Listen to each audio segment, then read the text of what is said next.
예, 안녕하십니까. 에, 11-3, 지난 시간에 이어서 한국의 일본과 미주 선교, 미주 지역 선교에 대해서 계속해서 진행을 해볼까 합니다.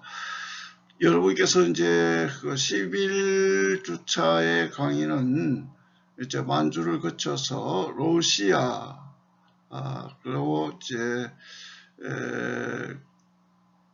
그 블라디보스토크, 하바롭스크 이제 가고 이제 하얼빈 뭐 이쪽 연해주 쪽을 이제 우리가 다 두루봤습니다. 최건월 선교사와 그 외에 이제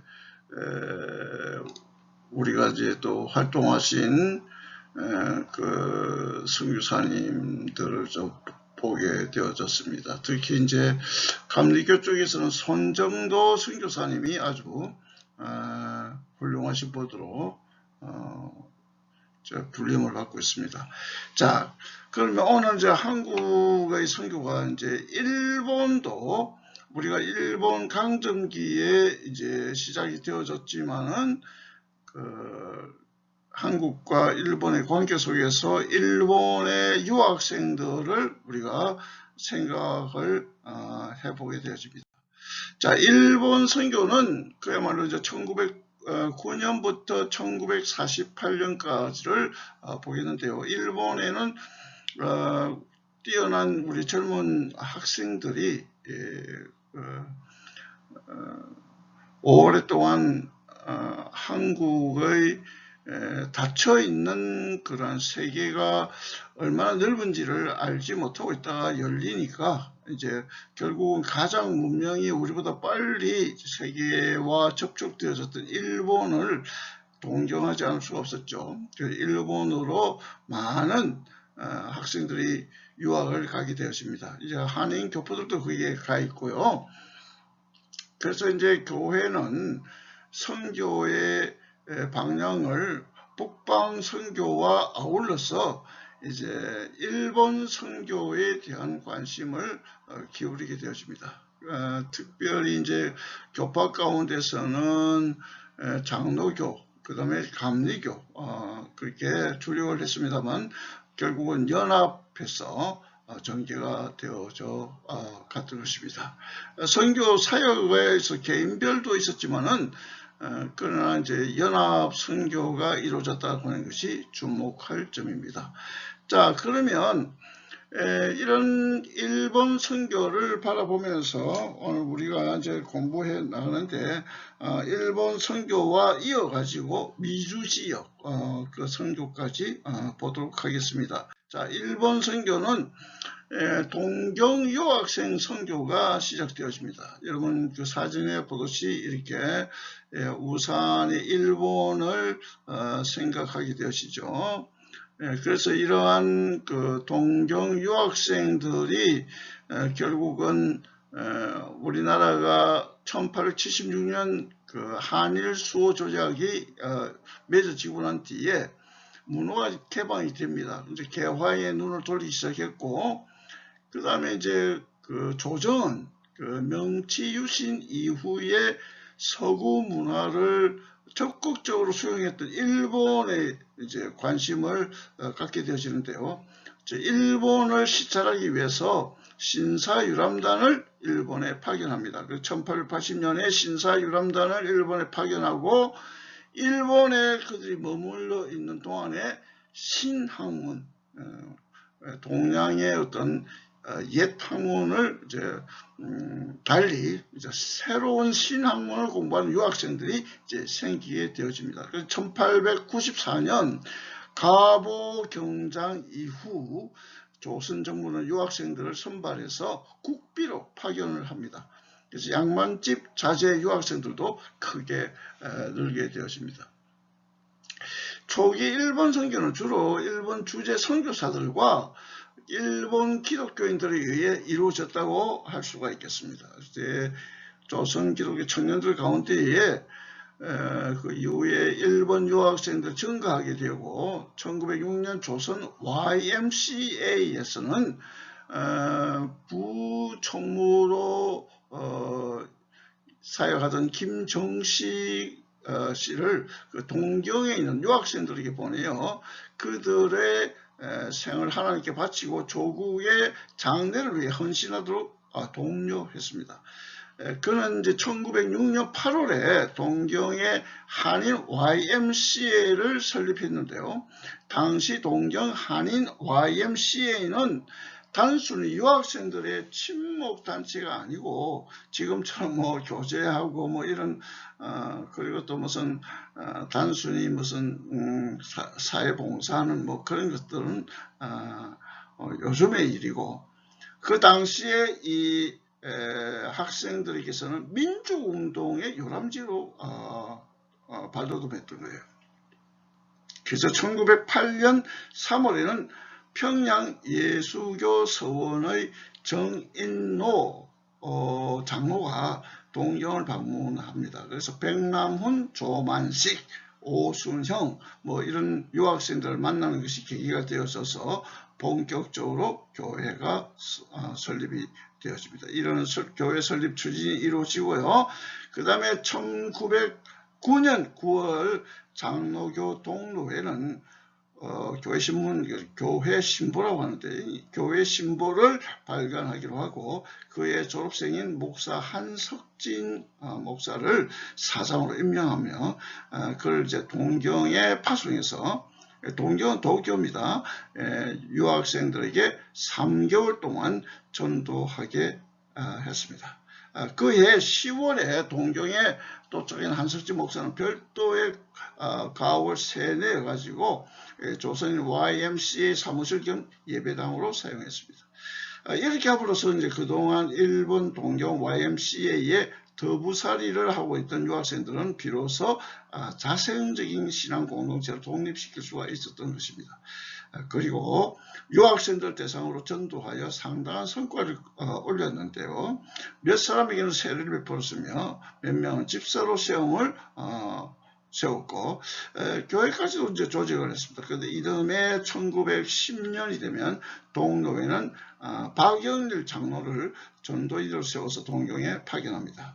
그러므로서 이제 그 전에 한석진 목사가 설립한 교회를 거점으로 유학생들에게 전도하게 했으며 별도로 시찰위원을 동경에 파송해서 복음사역의 형편과 가능성을 다지게 했던 것입니다.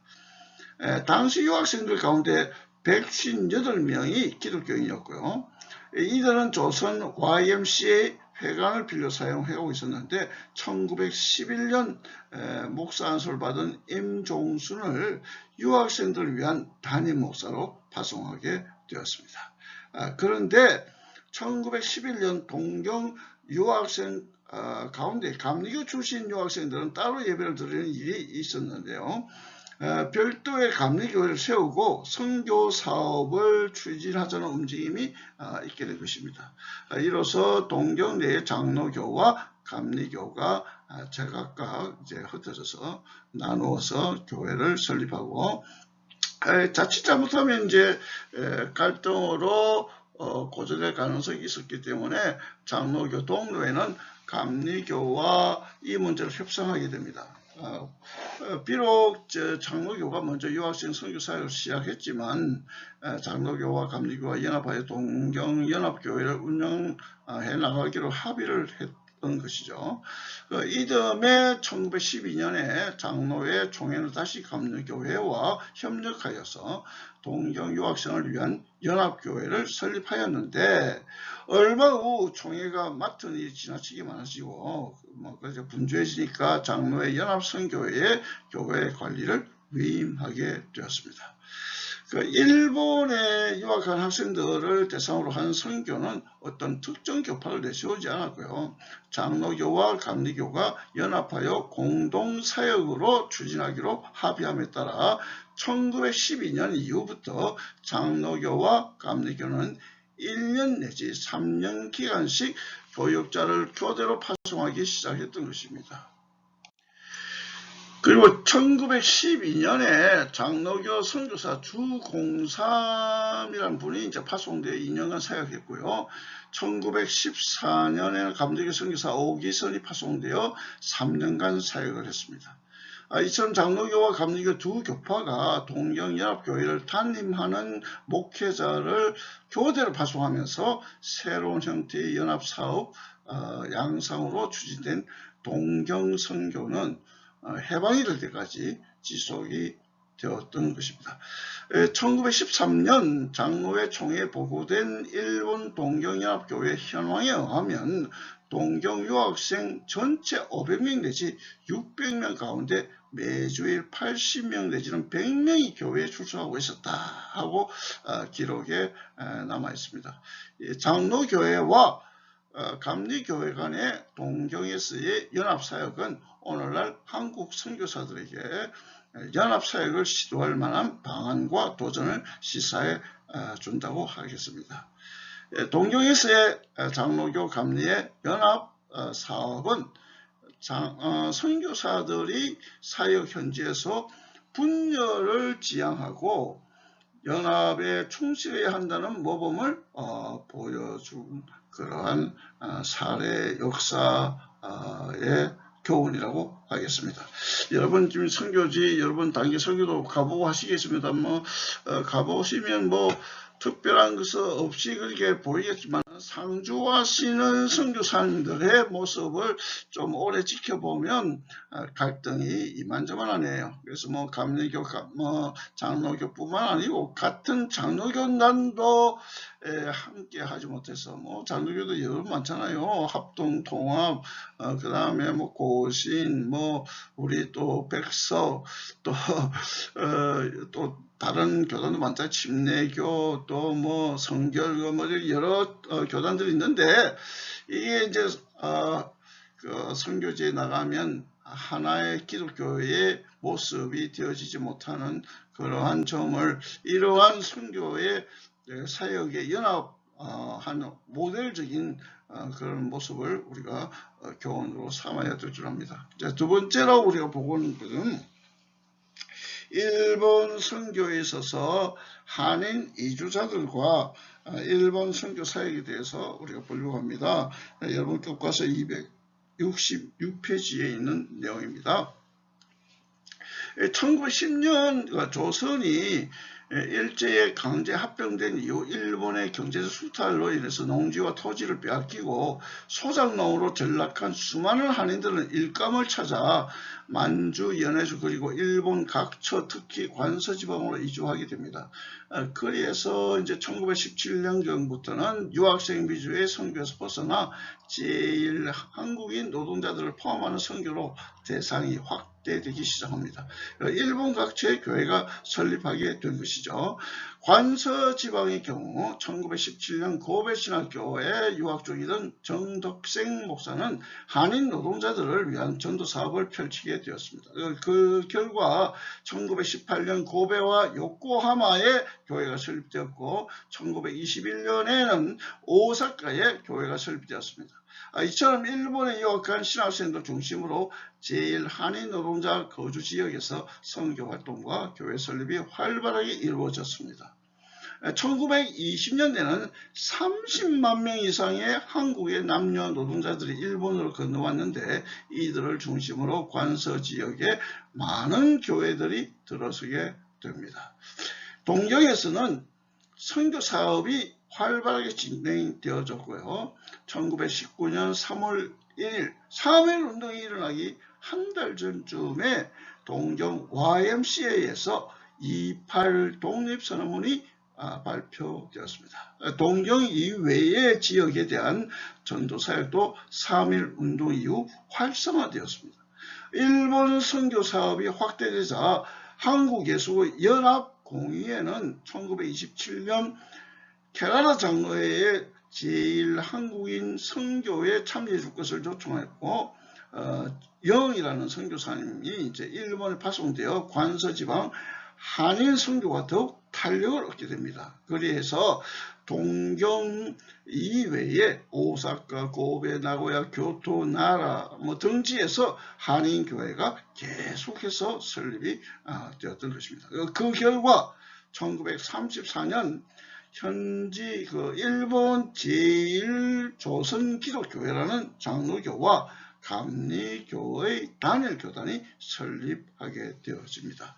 1938년 당시 일본에 거주하던 한국인 그 기독교인은 3,000여 명이었고 조직교회는 50여 개, 한국인 목사 13분, 여전도사 20분, 외국인 선교사 6분, 그 외 여러 명의 조사들이 제일 한국인 선교를 담당했던 것입니다. 이 장로교와 감리교 이외에 일본 선교를 활발하게 추진한 교회는 성결교회였습니다. 지난 시간에 보았죠. 이 동양선교회를 통해서 이루어진 성결교회, 이미 한국 성결교회는 초기 전례자인 정빈, 김상준을 비롯한 초기 지도자들이 일본 유학시절 동양선교회 동경성서학원에 입학함으로써 성결교인이 되었다는 사실에서도 알 수 있듯이 일본과 밀접한 관계를 맺고 있었습니다.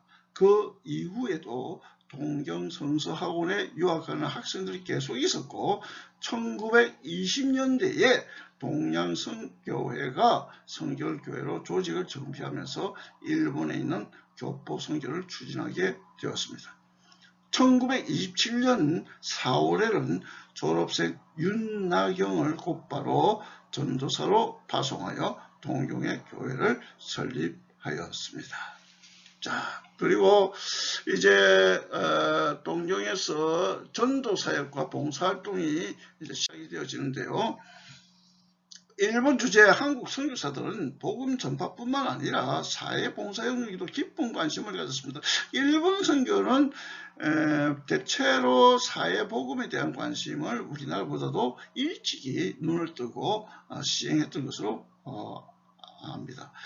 일본이 한국을 식민 통치하고 있을 때 가난한 한국인들이 목적지도 일정한 직업도 없이 무작정 일본으로 도일해서 방황하는 경우가 많거든요. 그래서 여러 곳에 산재하고 있던 교회는 일본에 거주하는 한인들을 위한 전도와 사회봉사의 센터로서 기능을 발휘하였습니다. 일본에 새로 몰려드는 수많은 한국인 이주자들에게 전적으로 복음을 전파하고 전도하면서 전적으로 사회봉사를 담당할 전임 사역자들을 확보하는 일이 가장 어려웠던 것입니다. 일본에 있는 조선기독교회는 1933년 2월경 자체 헌법을 만들어 채택할 정도로 교세가 확장되어졌습니다.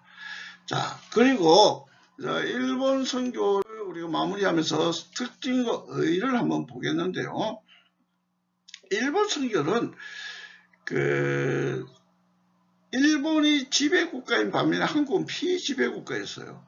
그런 독특한 면이 이제 주어져 있는데 불구하고 일본 선교에서 발견할 수 있는 특징과 의의는 몇 가지로 우리가 볼 수가 있습니다. 첫째로 일본에서의 선교 사역은 한국을 식민 통치하고 있던 바로 그 나라의 중심부에서 이루어지는 사역이었다는데 각별한 의미가 있습니다. 일본은 비록 우리보다 먼저 복음을 접한 나라이고 신학도 상당한 수준에 있는 나라였습니다. 그러나 한국 기독교는 일본 기독교의 도움을 받지 않고 독자적으로 현지 사역을 감당했다는 점입니다. 그리고 이러한 선교 방식은 한국이 일본으로부터 해방된 이후에도 일본 선교를 지속적으로 전개할 수 있는 견고한 토대가 될 수 있습니다. 참 아이러니한 것은 우리는 경제적으로 일본보다 조금 뒤지지만은 복음은 일본보다 늦게 받았지만은 일본이 우리 한국에 와서 선교하는 그러한 역사의 그 아이러니한 모습을 우리가 보죠. 한국이 일본을 선교하러 가는 그러한 현대의 우리의 자랑스러운 모습이 있습니다. 일본 선교가 주력을 더해서 큰 효과를 가져야 하는데 제가 일본에 가보니까 한국 교회 몇 개 교회가 도쿄에 있고 또 오사카에도 좀 있고 또 그 다음에 이제 나가사키 쪽에도 좀 있습니다만은 일본 자체의 교회들이 다 소규모고 거의 보이질 않습니다. 십자가가 거의 보이지 않아요. 보이는 십자가는 전부 로마 가톨릭 교회, 천주교예요. 자, 이런 가슴 아픈데 우리가 일본 선교에 대한 좀 깊은 관심을 좀 가져야 할 필요가 있지 않겠나 싶습니다. 그럼 세 번째로 일본 두 번째죠. 일본 선교는 연합 선교가 바탕이 되었습니다.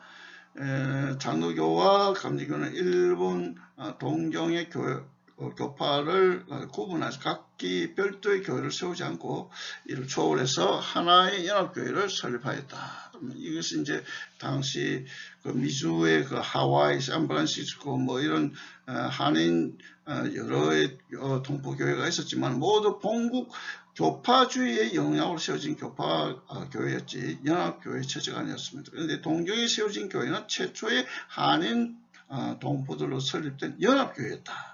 이 점이 독특하죠. 이 동경 유학생들을 대상으로 한 선교 사역은 한국 장로교 동로회가 주도권을 쥐고 시작했지만 1912년 이후 장로교의 양보로 장로교와 감리교의 연합사업으로 추진되었습니다. 관서지방 한인 동포 사회에서도 충실하게 이 연합 체제를 실천했고요. 장로교 선교부와 감리교 선교부는 힘써 연합과 협력을 실천함으로써 일본 선교는 교단 난립으로 인한 선교 사업이 중복 투자, 선교비 낭비, 선교회 간 경쟁 갈등, 교인이나 교회 일꾼들 수평이동, 교인 뺏기, 이런 것들, 이런 문제점들을 완전히 극복할 수가 있었던 것입니다. 자, 그리고 이제 세 번째의 특징과 의의를 보게 되어지면 일본 동경 유학생 선교는 3년간 특별한 임무를 담당할 수 있는 단기 선교사를 발굴하는 일이 필요하다는 교훈을 주었던 것입니다. 이 장로교와 감리교 두 교회가 교대로 목회자를 파송함으로써 동경연합교회의 선교사역은 특정 사역, 유학생 혹은 이민 목회 사역을 감당함에 있어 비단 장기 선교사뿐만 아니라 단기 선교사도 파송할 필요가 있다는 점을 여실히 보여준 사례가 됩니다. 1909년 한석진 목사는 장로교 동로회에 의해 3개월 짧은 기간 선교사로 파송을 받아 한인 유학생 교회의 기초를 견고하게 다짐으로써 자신에게 주어진 단기 선교 임무를 잘 수행하게 됩니다. 넷째로 일본에서의 선교 사역은 복음 전파와 사회봉사가 병행했다는 점도 큰 의미가 있습니다. 이게 이제 1974년 스위스 로잔에서 세계 복음화 대회가 열렸잖아요. 로잔 대회라고 알려져 있는데 이때의 선교는 그냥 단순히 전도라고만 이야기했던 과거와 달리 이제 복음 전파와 사회봉사, 사회적 책임을 그게 총체적 선교로 같이 묶어서 개념을 정립을 하게 됐던 거예요. 그런데 이 1974년보다 얼마나 빠른 세월입니까? 그런데 이 일본에서의 선교사역은 바로 이러한 일을 수행하고 사회봉사와 복음전도의 균형을 이루었다 하는 이 점은 굉장히 중요한 사실입니다. 그 다음에 교회의 사회봉사는 암울한 상황 속에서 공부하던 한인 유학생들과 노동자들에게 소망을 심어줬던 것입니다. 자, 그러면 이제 마지막에 미주 지역 선교를 보겠습니다. 미주 지역이라면 이제 미국을 중심으로 해서 북미, 남미, 중미, 또 미국에 속해져 있는 지역, 하와이라든지 구암이라든지 이런 것들을 이야기를 하겠는데요. 우선 이제 하와이를 먼저 보겠습니다. 하와이를 보게 되어지면 우리는 이제 알라와 이런 인사말도 우리가 좀 기억을 하는데요. 이제 한인들이 이제 이민을 가게 됩니다. 첫 관문이 이제 미국으로 가게 될 때에 하와이를 거쳐갑니다. 그래서 이제 한인 선교, 미주 지역의 한인 선교는 하와이부터 시작되었다. 그렇게 볼 수 있습니다. 1902년 교회가 중심이 되어 추진한 한인들이 하와이 농업 이민은 미국 북장로교회 선교사였다가 주한미국 공사로 신분을 전환한 알렌 선교사, 우리가 초창기에 우리가 공부할 때에 그 의사 선교사, 그러면 나중에 공관이 되죠. 공사가 되어져서 정치인이 됩니다. 그런데 이분의 중계가 굉장히 중요한데요. 예, 그래서 선교는요, 그 목사님만 하는 건 아니에요. 평신도들, 또 하나님의 나라 확장을 위해서 정치인도 할 수 있고요, 또 기술자도 할 수 있고요, 또 금융인들도 할 수 있고요, 또 교육자도 할 수 있고, 뭐 여러 사람들이 그 하나님의 주권 사상을 통해서 이루어질 수 있는 것입니다. 자, 동서개발공사의 퇴슐러라는 분인데 이 이민을 주관했고요. 그 미국 감리의 소속의 존스 선교사가 이 퇴슐러를 도와서 한국인들을 설득하고 이민을 장려합니다. 그래서 규모가 커지게 됩니다. 존스 선교사가 독려하여 인천 내리감리교회, 뭐 기억하실 거예요.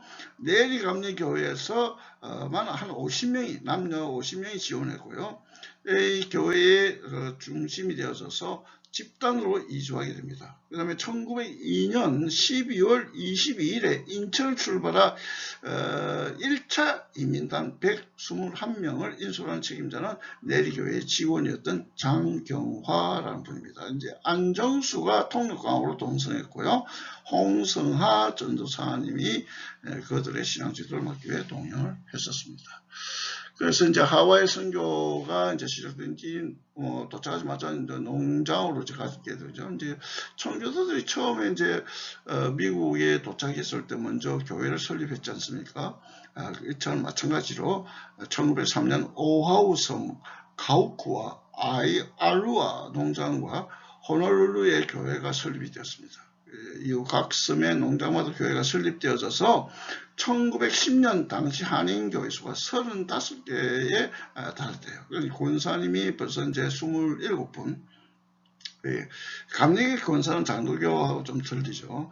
그래서 교인 수가 많을 때는 1000명이 넘었고 적을 때는 250명 정도 줄기도 했다고 합니다. 근데 이제 1905년 이후에는 하와이 이민이 이제 중단되고 이민자들이 점차 미국 본토로 이주해 갔기 때문에 이제 줄게 되죠. 1920년대 들어서면서 미국 본토에 한국 유학생들이 증가하면서 이들을 중심으로 한인교회들이 세워집니다. 유학생들이 굉장히 중요한 역할을 하는 거예요. 어디든지 가면 미주 지역교회는 1903년에 호놀룰루 감리교회를 시점으로 계속 설립이 되었고요. 1905년에는 감리교회에 의해서 하와이 에바 한인교회를 이제 비롯해서 9개 한인교회가 등장합니다. 1907년에 2개 교회, 1909년, 1911년, 1913년, 1913년 매해마다 1개의 교회가 설립됐어요. 이게 놀라운 일이에요. 1905년의 성공에 의해서 팔라마 한인성공회와 그 다음에 1918년에 이승만과 민찬호에 의해서 초교파 교회인 한인기독교회가 설립이 되었습니다. 1901년과 1905년 사이 수많은 한국인들이 이제 하와이로 몰렸고요. 1905년에는 장로회 공회에 선교사를 파송해달라는 긴급한 요청이 전달됩니다. 장로회 공회는 그 현황을 파악하기 위한 위원회를 구성하여 파견하였고 그 위원들은 면밀하게 검토한 후 현지 감리교회와 미국 본토로부터 충분히 목양을 받을 수 있다고 판단했기 때문에 한국에서 굳이 사역자들을 파송하지 않아도 된다고 보고함에 따라 공의회는 선교사를 보내지 않기로 결정을 하게 됩니다. 이미 유능한 감리교 선교사들이 사역하고 있는 하와이의 다른 사역자들을 전파하지 않음으로써 사역자들 사이에 불필요한 경쟁을 제약하는 것은 현 한국교회에서 본받아야 할 교훈이라 아니할 수가 없습니다. 오늘날 한국교회는 다른 선교사들이 이미 사역하고 있는 지역에 선교사를 추가 배치하는 것을 자제했던 초기 선교 정책의 전략적인 교훈을 새겨둬야 할 것입니다. 박힌 돌을 날라온 돌이 뺀다 하시는 말 있잖아요. 그래서 시니어 먼저 가 있는 분들을 존경하고 또 함께하는 이런 자세가 중요한데 갈등이 왜 이렇게 일어나는지 이건 인간의 어떤 소욕과 욕심들이 이제 우리 선교의 그룹에서도 일어나고 있는 것이 이제 어떨 때는 가슴이 아플 때가 종종 있습니다. 오늘날 한국교회 교단과 선교회들은 경쟁심 때문에 다른 단체의 선교사들이 일하고 있는 지역에 선교사들을 중복 파송함으로써 선교 자원을 낭비하는지 없는지 성찰해야 할 것입니다. 자, 그 다음에 이제 좀 멀리 갑시다. 멕시코. 여러분 사진에 보니까 멕시코의 이 뭐 인형들, 장신구들 이런 것들이 좀 보이는데요. 슬라이드 글자가 너무 작지만 여러분 교과서를 참고해서 보시기 바랍니다. 멕시코 이민은 하와이 이민이 시작된 지 한 2년 후쯤 1905년에 시작되었습니다. 그 멕시코 이민은 영국인 마이어즈와 일본인 다이쇼가 꾸민 사기성 이민 산업으로 추진되었습니다. 이들은 이제 하와이 이민의 열기를 이용하여 좋은 노동 조건과 높은 임금을 준다는 조건으로 과대 선전을 합니다. 그래서 빈민계층의 그 이민단을 끌고 모아서 모집을 하는데 이들은 대부분 비기독교인이었고 모집 과정이 허황된 사기의 현혹을 당했어요. 그래서 막상 멕시코에 도착한 이주민들은 노예와 다를 바 없는 노동을 해야 됩니다. 비극인데요. 멕시코에 이민한 한인들은 열악한 상황이 샌프란시스코에 있는 한인들에게 알려지고 이 내용이 다시 국내 상동교회 에빗 청년회에 통보되면서 황선신문에 그 정황이 기사화되었습니다. 국내 여론이 악화되어 결국 멕시코 이민은 중단되었는데요. 멕시코에 이민한 대부분이 그 비독교인들이기 때문에 비기독교인들인 관계로 이전에 하와이 이민과는 전혀 상황이 달라졌던 것입니다. 1905년 멕시코에 이민을 떠난 사람들은 1909년 노동계약 기간이 만료되면서 어느 정도 자유로운 생활을 하게 되었고 자유를 얻은 교포들은 독자적으로 신앙 집회를 가질 수 있게 되었습니다.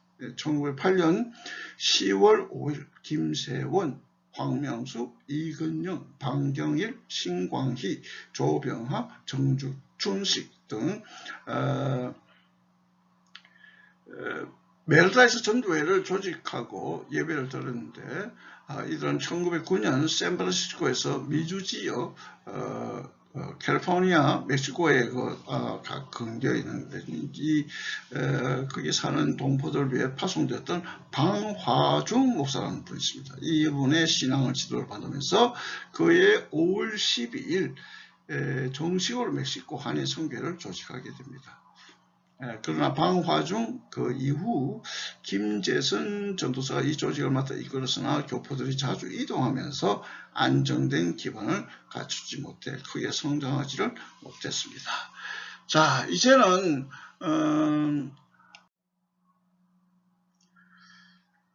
이제 마무리를 이제 하고요. 다음 우리 강의는 그 한일합방과 한국교회 민족운동으로 넘어가도록 하겠습니다. 수고 많이 하셨고요. 다음 주에 우리 뵙도록 하겠습니다. 늘 하나님은 여러분을 사랑하십니다. 우리 정체성은 하나님의 백성, 하나님의 자녀라는 사실, 또 우리는 예수님의 제자입니다. 여러분 이 정체성을 굳게 붙잡으시고 하나님의 놀라우신 축복된 건강한 일주일도 보내시고 다음 주차에 다시 만나도록 하겠습니다. 안녕히 계십시오.